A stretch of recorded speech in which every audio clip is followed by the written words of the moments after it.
Esports takes its next steps on a potential pathway to the Olympics. DreamHack adds a new co-CEO, and Immortals are the latest to join up with Team Razer. Today is May 21st. This is your TEO Monday Morning Briefing. Hey, this is Graham Ashton bringing you the biggest esports business headlines of last week.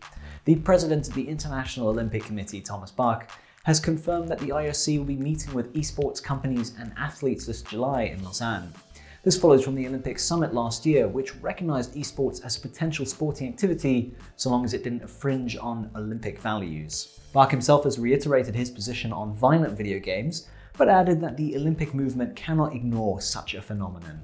In related news, the organizers for the Asian Games have confirmed the 6 titles that will be played as demonstration sports at this year's event in Jakarta. That's League of Legends, Hearthstone, StarCraft 2, Pro Evolution Soccer, Clash Royale, and Arena of Valor.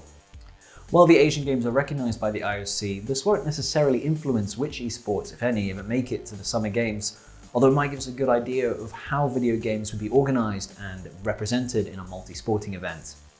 In company news, Modern Times Group, ahead of its demerger, has announced that Peter Norland has been appointed as co-CEO of DreamHack.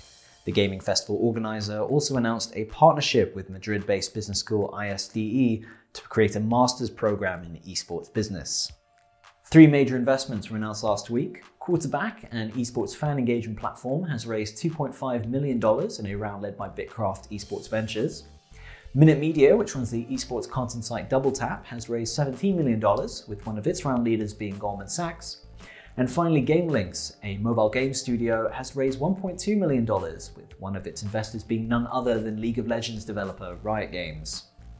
In partnerships and sponsorships, Team Vitality will seek new commercial opportunities with the help of sports marketing agency Infront. Lenovo announced an exclusive global deal with Ubisoft to sponsor the Rainbow Six Siege Pro League and its major tournaments.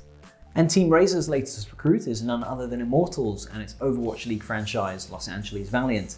This is just the latest in a long string of partnerships for Razer, who since the beginning of 2018 have added 17 organizations to its sponsorship portfolio.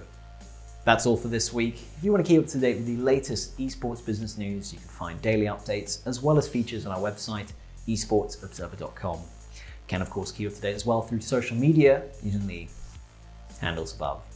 We'll see you next week.